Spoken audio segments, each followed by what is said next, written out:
Depending on where you live in the world, you may be used to the way things are done in your country. However, when you come to Serbia, we are a different breed. And today, we're going to talk about the 9 common mistakes foreigners make when they come to Serbia and how you can avoid them. Hey, welcome back to Relocation Serbia. So if you're looking to come to Serbia either to visit or to relocate, there are a number of things that you need to keep in mind when coming to Serbia. And this will make that experience here in Serbia that much easier. And yes, of course, we help individuals with the ease of getting residency here, getting a house, setting up a business, getting all the paperwork filed that they need for citizenship, either through descent or after having their permanent residency here. However, these steps that we're going to cover today are things that you're just going to have to understand is the way of life in Serbia. And so there's things that you may be used to in Canada that you find pretty normal, but when you come to Serbia, you're like, really? That's something that people do here? And of course, for some people that have never stepped foot outside of North America or in some parts of the other world, they might find the traditions, the culture here a little bit, off. However, it's really easy to adapt to it and to understand that things are not that difficult as you may perceive them to be before coming to Serbia. And this is something that we go a little bit more in depth into our tourist guide and our relocation guide, which is both out there for the individuals looking to either come visit here in Serbia or looking to relocate and trying to get some insights ahead of time and also build some connections as well. So what I want to talk to you about is the 9 cultural mistakes foreigners make here. And number 1 is the greetings in Serbia. We are a very touchy-feely society here in Serbia. So hugs and kisses is something that is very common here. And that's even that, guys will kiss. And I'm not talking about the kissing that you may see in North America. We kiss on the cheeks as a greeting. Typically it's 3 times.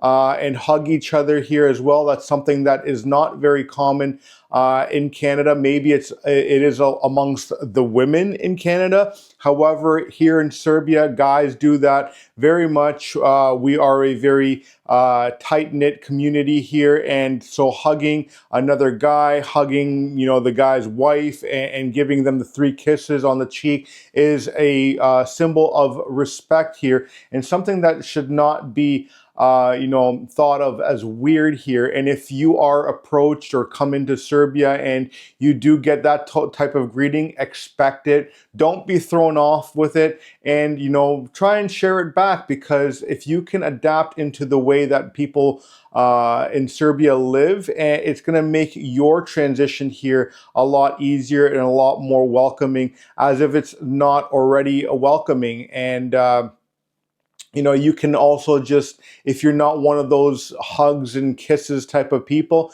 you can just say, hey, simply, I'm looking for a handshake. And sometimes that'll cover it as well. However, after a couple rakias, you may warm up to the idea as well.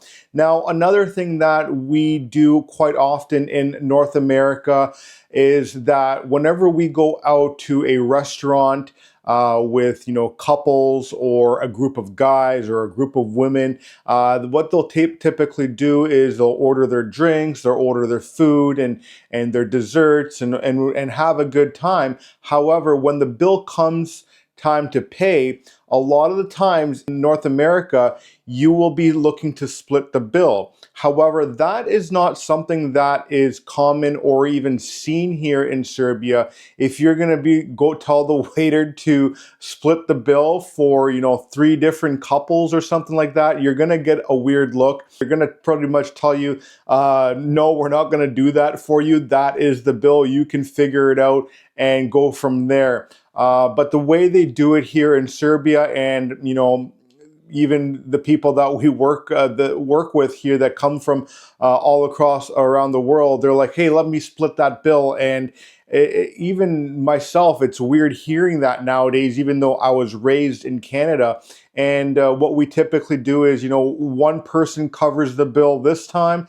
The next time we go out, you cover the bill. The third time, I'll cover the bill, whatever. It's more often that you see the guys fighting over who's going to pay the bill rather than being like, you can get it this time, or letting the other person win, which is pretty refreshing. I know in some parts of North America, a lot of people don't have money these days to go out. So it's like, listen, I'll cover so-and-so because they're going through some tough times. A lot of times, even if people here are going through a little bit of a down spell in their life, they do want to cover the bill, or they'll just simply stay at home on that note as well.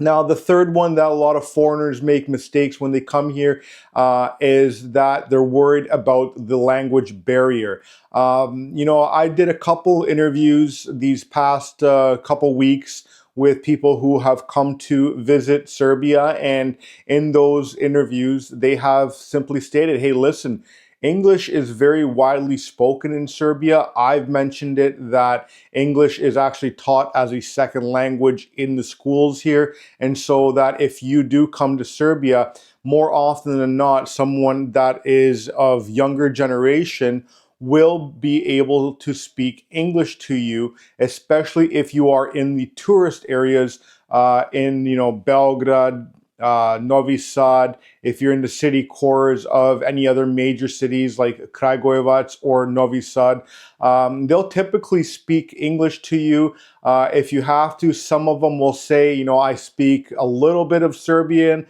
or a little bit of English. However, you'll quickly find out that they speak very well when it comes to English. They just are not comfortable with speaking English simply because, like the old rule goes, if you don't use it, you lose it. And so they might just be a little bit insecure, but you'll find that the English here is spoken very well.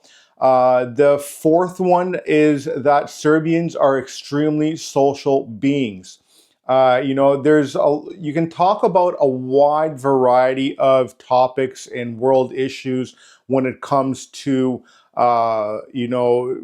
Serbian people. They're very open-minded.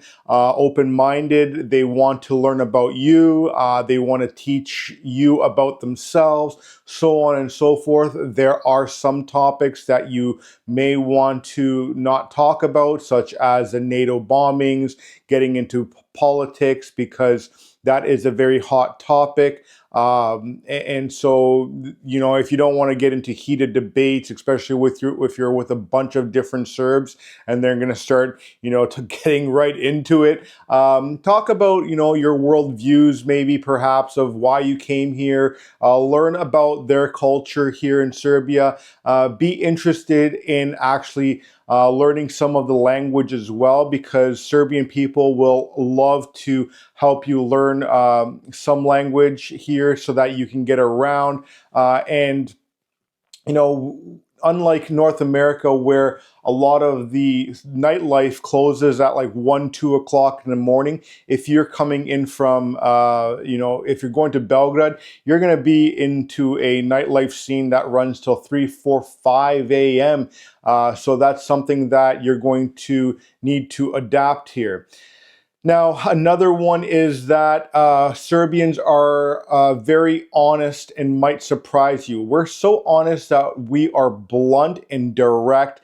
And for those that come from North America, you might almost find it offensive that the way we respond to you or the way you get service in certain areas. And that's something that I've touched on in previous videos here, is that customer service isn't, really something, especially when it comes to government procedures. And that's why we're here at Relocation Serbia, is to help you get around all that fluff and bureaucracy that you have to deal with. But if you're staying in the tourist areas, you're going to have no problem dealing with customer service. It might not be the level of customer service you're used to, like in North America. You're not going to get your food put in front of you and then someone coming over to you in like, 2 minutes and be like, how's everything tasting? You're not going to get that. Or is there anything else I can get for you? It's pretty much going to be like, here's your food, here's your drink, and if you need anything else, you come find me.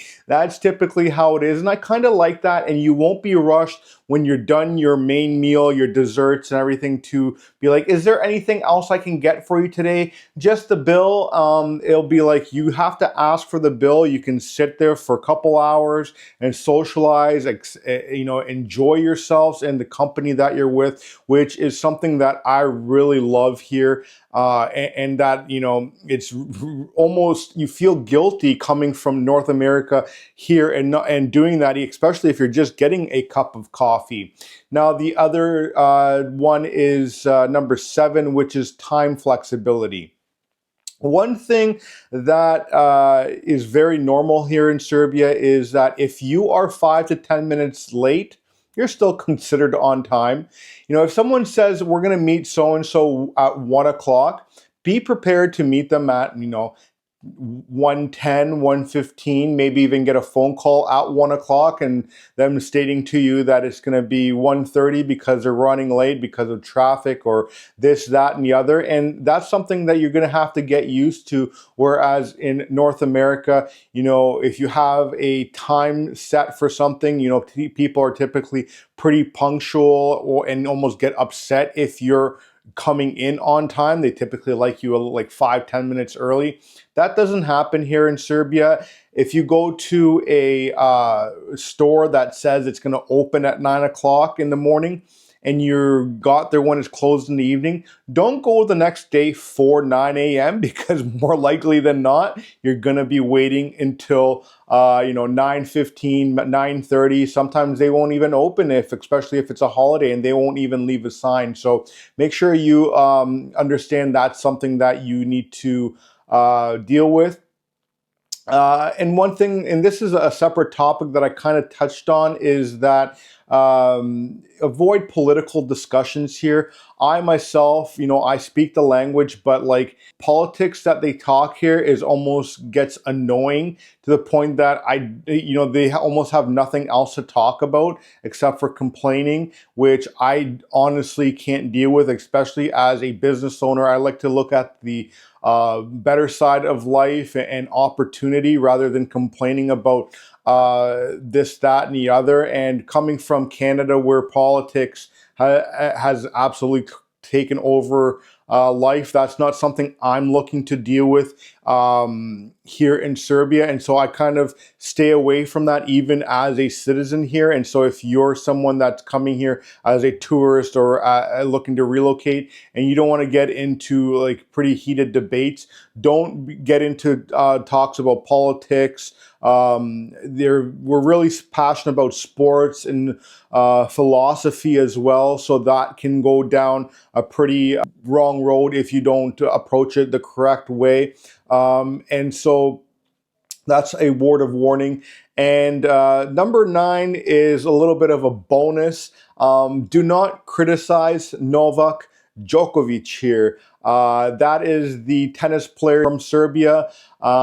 People love him here. And on that note, you might even go as far as not even criticizing Nikola Jokic, which is the basketball player in the NBA.